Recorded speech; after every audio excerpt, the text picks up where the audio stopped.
सहकार महर्षी भाऊसाहेब थोरात सहकारी साखर कारखान्याच्या विस्तारित आसवनी व इथेनॉल प्रकल्पाचे उद्घाटन, 8,777 साखर पोत्याचं पूजन, त्याचप्रमाणे इन्सिनरेशन बॉयलरचं व स्टीम टर्बाईनचं उद्घाटन, या विविध प्रकल्पाच्या उद्घाटन समारंभासाठी आजचे सन्माननीय अध्यक्ष माजी आमदार डॉक्टर सुधीरजी तांबे, आमदार सत्यजित तांबे, आपल्या शेतकरी विकास मंडळाचे अध्यक्ष माननीय बाजीराव पाटील खेमनर, जिल्हा सहकारी बँकेचे व्हाईस चेअरमन ॲडव्होकेट माधवरावजी कानोडे,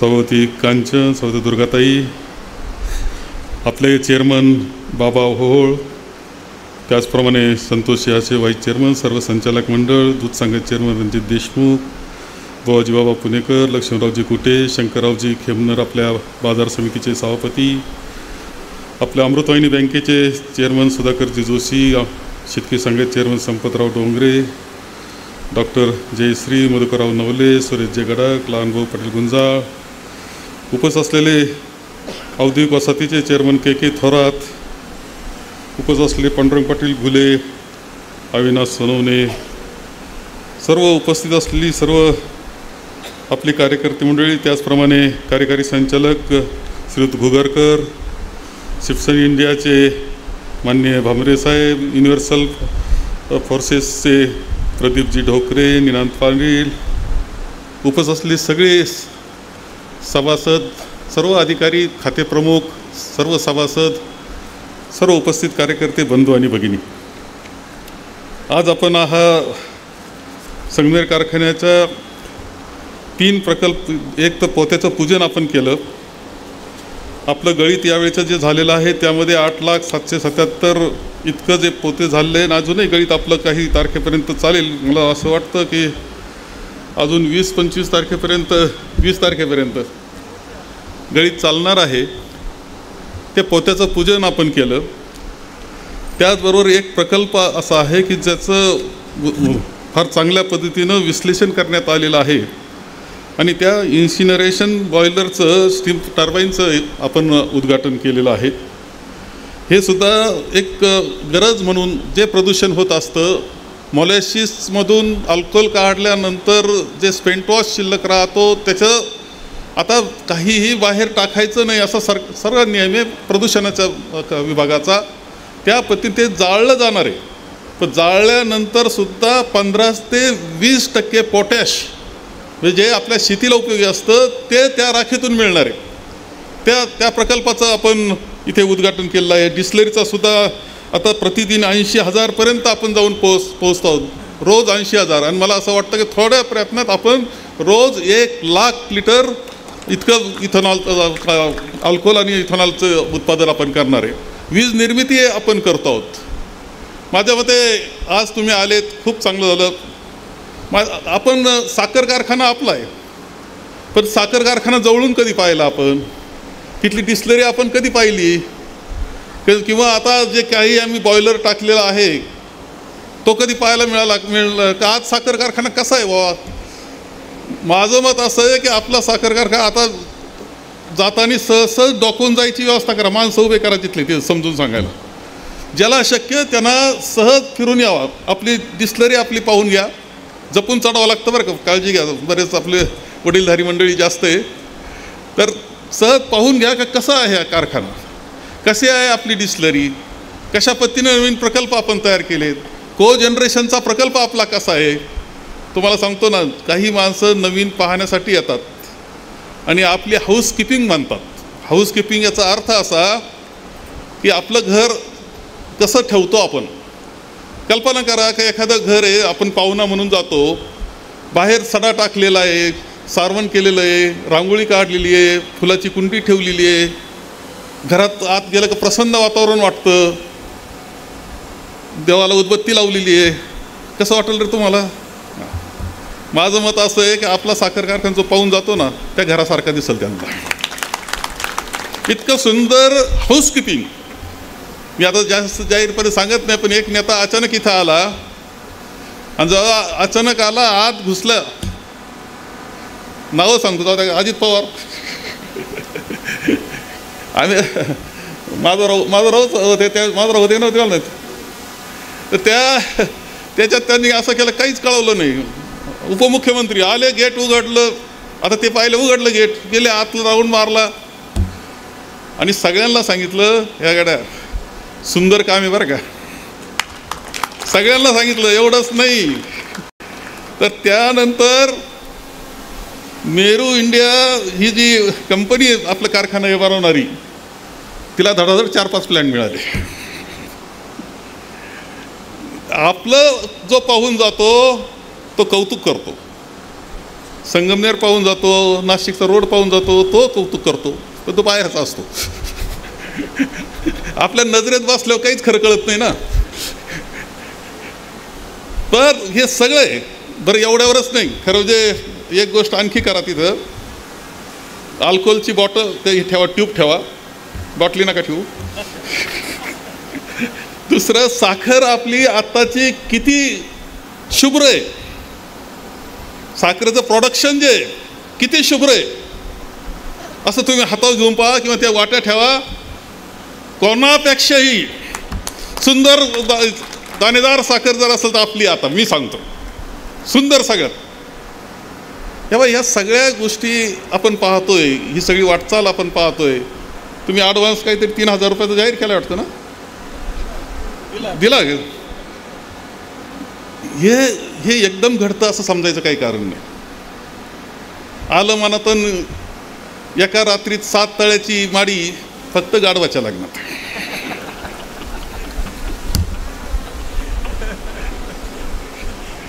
आपला संसार फुलतो, चांगला फळतो, याला कारण काय? आपण रोज कष्ट करतो. सकाळी उठल्यापासून रात्री डोकं टेकेपर्यंत आपण कष्ट करतो, त्यावेळेस संसार चांगला होतो. हे कोणाला नाकारता येईल का? त्या पद्धतीनं ही संस्था कुणीतरी त्यात जीव ओतलाय म्हणून चांगली चालती, हे लक्षात ठेवलं पाहिजे. सुंदर चालती हे लक्षात ठेवलं पाहिजे. आपोआप चालत नाही. बाकीचं काहीच मला बोलायचं नाही. आज तुम्ही अभ्यास करा, माहिती घ्या, तुमच्यावर सोडून दिलंय. परंतु ती संस्था का चांगली आपली चालती? जीव ओतून काम करतो. मी एक उदाहरण बऱ्याचशांना मी सांगितलं, तुम्हाला मी ऐकण्यात ते असेल, म्हणजे मी ज्या बैठका घेतल्या त्यात बोललोय. काहीला माहिती असेल, काहीला नसेल, पण मुद्दाम सांगतो मी. 2010ची गोष्ट आहे. 2010ला मी मंत्रिमंडळात होतो आणि तीर्थरूप भाऊसाहेब म्हणजे दादा हे डॉक्टर तांब्यांच्या हॉस्पिटलला ॲडमिट होते आणि कॉमामध्ये जात होते. मध्येच ते बेशुद्ध व्हायचे, पण जेव्हा शुद्धी व्हायची तेव्हा बुद्धी लगेच काम करायला लागायची. मी आलो मुंबईवरून. मला म्हणलं कुठून आला? म्हणलं मुंबईहून आलं. काय चाललंय? काय नाही. म्हणलं साखर कारखान्याचं इलेक्शन चाललंय, 4 अर्ज राहिलेत. म्हणलं फक्त तेवढे निघाले का बिनविरोध? बिलकुल नाही. 4 अर्ज तसेच राहू द्या. ते तुम्ही सभासदांक जा, त्यांना तुम्ही केलेलं काम समजून सांगा, त्यांना विनंती करा काही आमचं काम समजून घ्या तुम्ही, आणि हक्कानं मतं मागा म्हणायची. तेव्हा बेशुद्ध होत असताना माणूस काय म्हणतोय? काम सांगा. इलेक्शन बिलकुल बिनविरोध करू नका, इलेक्शनच करा म्हणले. एकदा सभासदांना भेटा तुम्ही. तुमची भेट होत नाही, ती भेट होईल त्या निमित्तानं तुम्ही काम समजून सांगाल आणि तुम्ही हक्कानं मतं मागा. हक्कानं काय आम्ही काम केलंय, आम्हाला मतं द्या. तेवढावर विषय थांबला नाही. इलेक्शन झालंच. ते मी काय नव्हतो त्या दिवशी, निकालाच्या दिवशी. मी मुंबईला माझं मंत्रिमंडळाच्या बैठक होती, त्यामुळे येऊ शकलो नाही. एक कार्यकर्ता गुलाल घेऊन गेला आणि ते मी शुद्धीवर होते. काय रे, कसला गुलाल? म्हणे कारखान्यात जिंकला, लय मतं पडले. कुठं आहे म्हणे मतमोजणी चालू? तर डॉक्टर तांब्यांचे हॉस्पिटल होते. सांगणाऱ्यानं सांगितलं तिथंच आहे म्हणे, आपल्या स्टेडियमला चालू आहे, चला मला घेऊन. या बा, नाकात नाळ्या होत्या, हाताला सगळ्या वायरी होत्या, सगळे सलाईन चालू होते. सगळं ॲम्ब्युलन्समध्ये घातलं, त्यांना स्ट्रेचरवर सगळं नेलं. आणि ते कार्यकर्ते जे जल्लोष चालला होता तिथं, ते म्हटले या बायगड्यानो, विजय झाले, सभासदांचे आभार माना, पण काम नीट करा. हे एखादा माणूस पार आता म्हणजे काही दिवसांनी ते गेले, पण हे कधी करतो माणूस? जीव गुंतल्यावरच करतो ना रे. काहीतरी लहानचं मोठं केलं आहे त्याच्या जीव गुंतलेलाच राहतो ना, त्यावेळेसच करतो ना. म्हणजे मी उदाहरण देत असतो, एक बऱ्याचशांनी ऐकलं असेल का म्हातारा पार जाता मी तो लक्षात आले तर शेळी केरसुनी खाऊन राहिली म्हणती कोपऱ्यात. कधी म्हणतो? जीव गुंतलेला असलं तो म्हणतो. तसं तुमचा सगळ्यांचा जीव याच्यात असला पाहिजे का चांगलं चाललं पाहिजे, पुढं गेलं पाहिजे, आपलं चांगलं झालं पाहिजे. सगळं कसं हे हृदय आहे, आपलं हृदय आहे. इथून जे रक्तप्रवाह चालतो, शरीर चालतंय, इतकं साखर कारखान्याचं महत्त्व आहे, नाकारता येत नाही. अर्थव्यवस्था त्याच्यावर चालते. किती कष्ट, किती डॉक्टर तांबेंनी फार चांगलं सांगितलंय, मी जास्त त्यात जात नाही. परंतु प्रत्येक गोष्ट, माळरानावरचा कारखाना आहे, ऊस नव्हता. यशवंतराव चव्हाण साहेब आणि डॉक्टर अण्णासाहेब शिंदे केंद्रीय मंत्रिमंडळात होते म्हणून हा कारखान्याला आपल्याला परवानगी मिळाली. त्यानंतर आपण ज्या पद्धतीनं 800 टनी घेतला, ऊस वाढवायचा कार्यक्रम चालू केला, 1500 टनी केला. ऊस वाढीचा कार्यक्रम सोपा होता का रे? विहिरी खोदावं लागायचं होत्या, पाईपलाईन करावं लागत होत्या, खाली 13 परस विहिरी आपल्या आठवतात का तुम्हाला? हवा काढायला जावं लागायचं खाली पंपाच्या, हँडल मारायचो आपण इंजिनाचे, किर्लोस्कर इंजिन, विसरून नाही चालायचं ते. मग मोटरी आल्या तरी होतंच, हवा काढायला खाली उतरावंच लागायचं आणि पायपांवर चढावं लागायचं आपल्याला. त्यावेळेस आपण ज्या पद्धतीनं नदीचं पाणी उचलायला लागलं, आरडाओरड झाली, अरे हे पाणी चोरायला लागले पाणी. अरे तुम्ही पाणी चोर होते, चोर म्हटलं जात होतं तुम्हाला. लढाई आपण केली. तीर्थरू भाऊसाहेब ADCC बँकेत होते, MSC बँकेत होते, त्यांनी आपल्याला कर्ज आणून दिलं. तुम्ही पाईपलाईन केल्या. इथं लक्ष्मणराव बसलेले, माधवराव बसलेले, गणपतराव बसलेले, बरेच जण आहे, लहान भाऊ तुम्ही असतील, काही संपतराव असतील. ह्या सगळ्यांनी नेतृत्वच त्या पाईपलाईनमधून आले बाहेर. त्या पाईपलाईन केल्या. अरे तुम्हाला पाणी उचलायची परवानगी नव्हती, तुम्हाला कनेक्शन मिळत नव्हते, तुम्ही आंदोलन केलं. आंदोलन करीत असताना इतकं का SRP पाठवले, 2000 SRP स्टार्टर तोडायला आणि मोटरी फोडायला, कनेक्शन तोडायला. विसरून जातो आपण, काहीच लक्षात राहत नाही आपल्या. आता त्यावेळेस जे भक्कमपणे उभे राहिले पिचड साहेब, भाऊ दादा, मी बी आमदार झालो होतो, भक्कमपणे नद्यांमध्ये जाऊन दांडके घेऊन उभं राहिलं, तेव्हा SRP माग गेलं. लोकसभेच्या निवडणुकीमध्ये दानी आग्रह धरला का नाही म्हणे आम्ही काय भाग घेणार नाही, आमचे कनेक्शन होत नाही, आम्हाला हक्काचं पाणी पाहिजे. पवार साहेब मुख्यमंत्री झालेले, जोरव्याला आले रात्रीचे 1-2 वाजता. रात्री बैठक झाली, त्यानंतर बैठका पवार साहेबांनी केल्या आणि हक्काचं 30% पाणी दिलं म्हणून इथं पोहोचलोय. तुम्ही हे लक्षात ठेवा.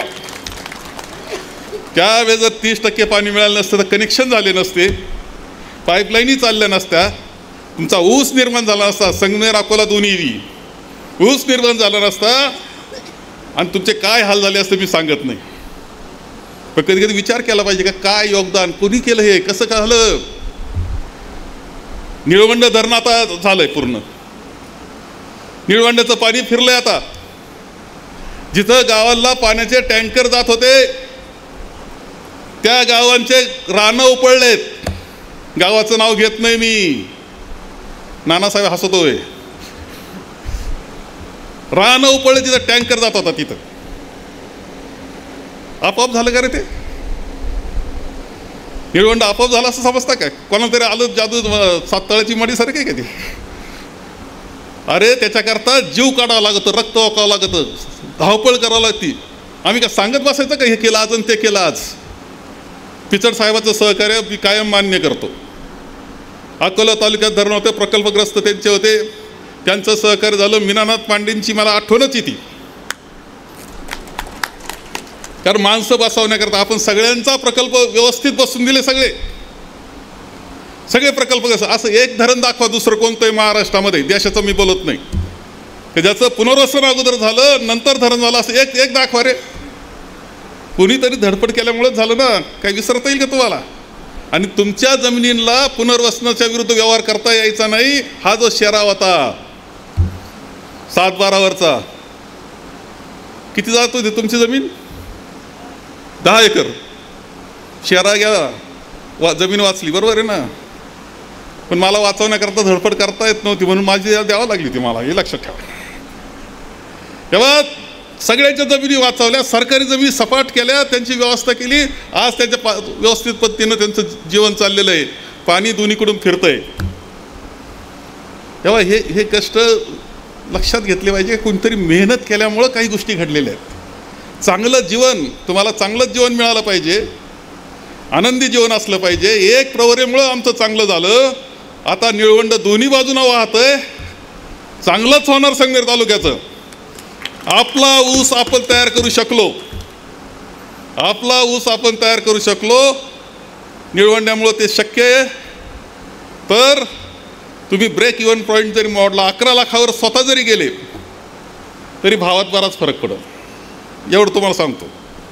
तुम्ही 14 लाख गळीत करता, 15 लाख गळीत करता, त्या गळिताचा परिणाम असा असतो की त्यामुळं तुमचं मॉलेसिस जास्त तयार होतं, बगॅस जास्त तयार होतं, वीज जास्त तयार होती, अल्कोहोल जास्त तयार होतं, पैसे त्याच्यातून येतात. हे विसरून चालणार नाही. आपल्याला स्वतःचा ऊस स्वतः निर्माण करणं हे काम आपल्याला करावं लागणार आहे. आपण प्लॅन्ट केला, नवा प्लॅन्ट, 2 प्लॅन्ट होते आपले पॅरलल, ते काढून टाकले. माधवराव चेअरमन होते, दोन्ही प्लॅन्ट काढले आणि को जनरेशन एकत्र पद्धतीनं केलं. अरे आपण भाग्यवान, नशिबान हे आहे, लक्षात ठेवा. तिकडून ऊस घातला, इकडं साखर निघाली, खट्ट वाजलं नाही मध्ये. इकडून गॅस पाठवला, स्टीम पाठवली, जनरेटर फिरलं आणि लगेच वीज एक्सपोर्ट झाली, त्याचे पैसे लगेच सुरू झाले. पुढं तेव्हा नवा कारखाना, नवी मोटरसायकल सायकल घेतली ना, ते खटखट करते थोडा वेळ, काहीतरी काय खट न वाजता चालू झालं आणि आत्तापर्यंत चांगलं चालतं. तेव्हा हे सगळं होतंय ना, हे तुमच्या सगळ्यांच्या जीवनात आनंद निर्माण करणारं असतं, हे नाकारू नका. संचालक मंडळ, चेअरमन, व्हाईस चेअरमन, संचालक मंडळ असतं, काम करीत असतं. MD, सर्व खातेप्रमुख, कर्मचारी वर्ग, रात्रंदिवसाचं काम आहे. तो तोडीवाला मजूर, कधी बैलगाडी चालली आडवी आली तर कधी तुम्ही त्याच्याकरता थोडं बाजूला थांबा, पण त्याला पहिलं जाऊ द्या. तुम्हाला सांगतो त्याचा त्रास आहे म्हणून तुम्ही चांगलंही लक्षात ठेवा. त्याच्या कष्टाची किंमत ठेवली पाहिजे आपण सुद्धा. एक तुम्हाला सहज सांगतो, उदाहरण म्हणून सांगतो. दहांचं वैशिष्ट्य होतं भाऊसाहेबांचं. जोरव्या नाक्याहून वळाले तर बैलगाड्या, त्यावेळेस ऊसाच्या बैलगाड्या चाललेल्या असायच्या. पोरं माग ऊस मोडायचे, कधी कधी ते एक टिपुरं घ्यायचे आणि त्या बैलगाडी पाठीमागे चालायचे. वस्तुस्थितीवर काही. नंतर आपण काट्या लावायला लागलो पाठीमागून. कुठं गेलं, कोणत्या गावात होतं बरं का, असं काय कुठं तिथंच होतं असं नव्हतं. सगळी तो त्रास असतो. कधी करेल रे माणूस असं? ते चेअरमन आहे, प्रमुख आहे, तो पायी चालतो पाठीमागं. याचा अर्थ किती जीव घातलेला असतो वेगळं सांगण्याची आवश्यकता नाही. आणि एवढा जीव घातलेला असतो म्हणून एवढं सुंदर होतं, हे लक्षात ठेवा. या कष्टातून सुंदर होतं. आज एवढा प्लॅन्ट चाललेला आहे. आज मुद्दाम तुम्हाला सांगतो की तुम्ही थोडा वेळ अजून काढा. आता तुम्ही किती खाऊ घातलं मला माहीत नाही, पोटभर खाऊ घातले ना. मी त्यांना जमलं, आता लग्नाचंच फक्त पळापळी करतील काही जण. परंतु हे सगळं जो बदल असतो त्याच्यामध्ये मोठे कष्ट असतात, हे बिलकुल विसरून आपल्याला चालणार नाही. आणि म्हणून मला आपल्याला या निमित्तानं सांगायचं आहे की आज आणखी पुढं आपल्याला कशा पद्धतीनं जायचं याचं काही गोष्टी केल्या पाहिजे. थोडीशी 1-2 गोष्टी चर्चा होत असते ज्यावेळेस लोक फिरतात त्यावेळेस. इलेक्शन याच्याकरता बरं असतं, इलेक्शन येऊ घातलं याच्याकरता बरं असतं. त्यामुळं आम्ही कार्यकर्ते जातो तुमच्याकडं, सभासद जातो, सभासद बोलतो, काही असलं तर मन मोकळं करतो असतं. त्यात एक चर्चा सगळ्यात जास्त आहे आपल्याकडं, म्हणजे ऊस उशिरा जातो. आता याचं कारण मीमांसा तुम्ही सांगता का? आता विरोधक काही सांगतील. याचं कारण काय? आपण ऊसाच्या लागवडी करतो, कोणत्या महिन्यात करतो? सगळ्या लागवडी 35-40% लागवड आपली ही 6व्या महिन्यात असते. आता जर तुम्ही 6व्या महिन्यात लागवड केली तर तुम्ही हिशोब करायचा. 6व्या महिन्यात लागवड केली, 12 महिन्याने, मे महिन्यामध्ये 12 महिने संपले, जूनमध्ये 13वा, जुलैमध्ये 14वा, ऑगस्टमध्ये 15वा, सप्टेंबरमध्ये 16वा, ऑक्टोबरमध्ये 17वा, नोव्हेंबरमध्ये 18वा. अरे तो म्हणजे जेव्हा ऊस कारखाना चालू होतो तेव्हा तो झालेलाच असतो 18 महिन्याचा. आणि तुमचा सगळा 6व्यात तुम्ही जर 40% ऊस करणार असाल तर कसं काय एकदम कसं नेता येईल? आपोआपच पहिलं लक्षात ठेवा की 6व्यातला ऊस जायला 18 महिने म्हणजे 17-18 महिने अगोदरच झालेला असतं त्याला. मग आता त्याच्यामध्ये एक उपाय मला दिसतोय, आपल्याला काहीतरी पॉलिसी करावं लागणार आहे. तुमच्याशी चर्चा करण्याची माझी तयारी आहे. काही ग्रुपनं आपण शेतकऱ्याबरोबर बसू, त्यांचे सल्ले आपण घेऊ. काही अत्यंत जितासो असे शेतकरी ते भोकनळकडे बसले काय मला माहीत नाही, ते गेले कोण नाही पाणी भरायला, ते मागे कायम बक्षीस घेतो. हे बक्षीस घेणाऱ्यांबरोबर बोलू आपण. मला हे सांगा तुम्ही, आपण 6व्यात सगळ्यांनी लागवड केली 40% आणि न्या म्हटलं आमचा ऊसच चालला 19 झाला 20. तुम्ही तक्रार करताय, परंतु 17-18 महिन्यात पहिला झालाच ना. मी बाकी कारखान्याची माहिती घेतली बरं, अकोल्याच्या अगस्तीसह, तिथे इतका 6व्यात नसतो. मग काय उपाय करावा लागला आपल्याला का 6व्या मर्यादित 6वा किती असावा, म्हणजे आडसाली किती असावा, थोडक्यात मी म्हणतो आडसाली हिशोबाप्रमाणे 15% असावा. तुमचा जर 35 आणि 40% होणार असेल तर तुमचा जाणार कसा एवढं मला सांगा.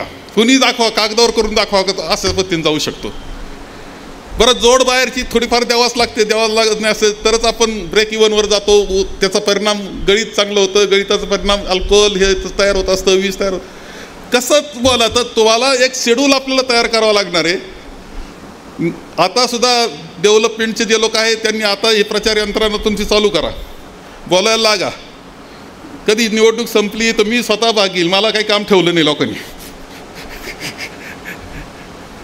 शेतकऱ्यावर बसतो मी सुद्धा. एकदा असं आहे की त्यात काहीतरी शेड्यूल बसून मग तुमचा ऊस त्याचं नुकसान होणार नाही, आर्थिक शेतकऱ्याचं, सभासदाचं, कारखान्याला व्यवस्थित राहील असं सोल्युशन आपण निश्चितपणे काढू, याची ग्वाही मात्र मी तुम्हाला या निमित्तानं इथे देतोय. आता आपल्याबद्दल बोलून काय बोलणार, आपण वजनात मारणार आहे का रे, जाहीरपणे विचारतो. बाहेरचे पाहुणे मंडळी आहे, बाहेरच्या तालुक्यातली आली इथं. कधी वजनाच्या बाबतीत शंका संगमेर तालुक्याच्या बाबतीत घ्यायची नाही, तुम्हाला सांगतो. आपला एक पक्का विरोधक, शेतकरी विरोधक वरच्या तालुका लेवलचा आहे. त्याच्या वाटेकऱ्यांनी काय केलं, त्याचे ट्रेलर आले, ते गावात मोजले, काट्यावर गावात मोजून मग इकडं आपल्या काट्यावर आणले, 50 किलो जास्त भरले.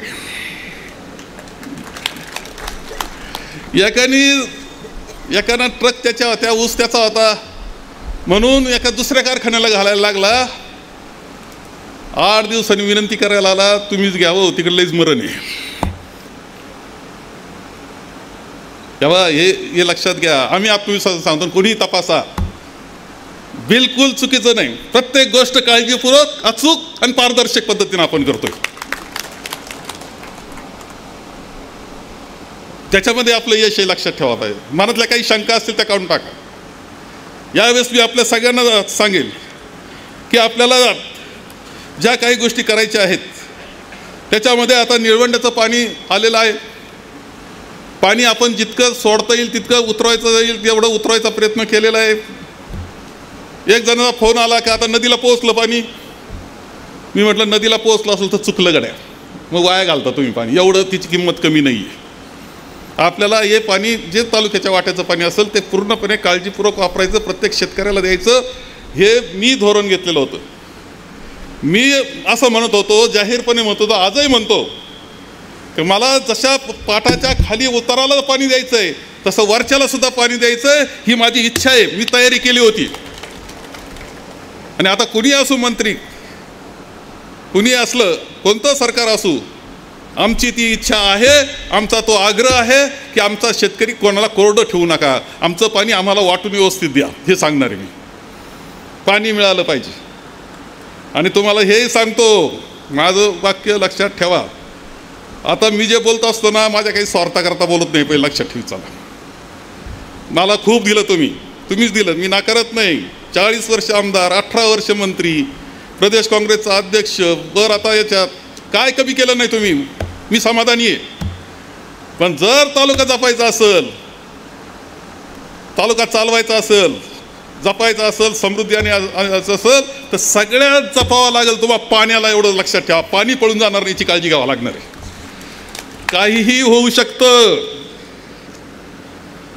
काहीही होऊ शकतं, आपण आपली काळजी घ्यावा लागेल. असा काळ चालू झालेला आहे. मी तर आहेच बरोबर, पण आपण आपलीच काळजी आपण घ्यावं लागेल. तुमचा काळजी घेणारा आता कुणी आहे असं माझं मत नाही आहे. तुम्हाला जपावलं वीज. मला सांगा का संगमेर तालुका एवढे सबस्टेशन कुठं आहेत, कनेक्शन कुठं, 1 नंबरचे कनेक्शन आणि सबस्टेशन संगमेर तालुक्यामध्ये आहेत. आणखी 132 करता मी तयारी करून ठेवली होती. आज काय विजेची स्थिती आहे? विजेचे समाधान असेल तुमचं तर माझी काही हरकत नाही बरं का. पण जर काय वेगळं घडत असेल तर वीज जाती, वीज येत नाही, मोटरी चालती नाही, याचा अर्थ फक्त वीज चालत असं नाही, पाणी सुद्धा जात असतं, हे लक्षात ठेवा. कळतंय ना तुम्हाला बोललेलं? तुम्हाला तुमचं तुम्हाला जपायचंय. मी तुमच्या बरोबर, इथून पुढे तुम्ही माझ्या मागं होते, आता मी तुमच्या मागं, चला. पण तुम्हाला जपावं लागणार, लक्षात ठेवा. काल म्हणते आता काय मला सांगितलं जेवढ्या करता का संगमेर तालुक्यातच एक आश्वी बुद्रुकला आता सर्कल कार्यालय झालं, म्हणजे आपलं अप्पर तहसीलदार झालं, म्हणजे स्वतंत्र तहसीलदार कार्यालय तिथं झालं. काल म्हटले की आम्ही तर करणारच आहे. आता तुमच्या सरकारच आहे, काही करू शकता, काही करू शकता, करणारच आहे म्हणे. पहिलं तर असं म्हणले होते की अप्पर तहसीलदार, नाही नाही असं काहीच नाही. ते म्हटले तर काहीच नाही, असं नाहीच आहे, खोटंच बोलतायत. नंतर म्हणायला लागले खाडाखोड करून गावांचे नावं टाकले.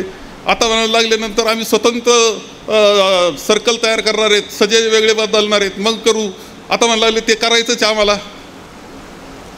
आणि आपला कुठं विरोध होता? आश्वी बुद्रुकला करा तुम्ही, आश्वी बुद्रुक करण्याबद्दल काही नाही. तिथे करा, तळेगावला एक करा, साकूरला एक करा, घारगावला करा. खूप मोठा तालुका आहे, लागते आम्हाला, गरज आहे ती.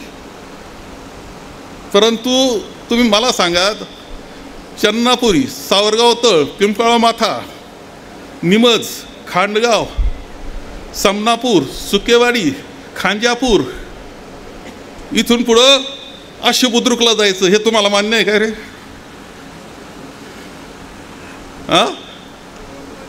आदिवासी तो पिंपळा माथा पाहिलेलं आहे का तुम्ही? बऱ्याच जणांनी पाहिलं नसेल. चन्नापुरीवरून वर गेल्यानंतर 3-4 किलोमीटर सावरगाव तळ आणि त्याच्यावर 5 किलोमीटर डोंगरामध्ये उंच माथ्यावर ते पिंपळा माथा आहे.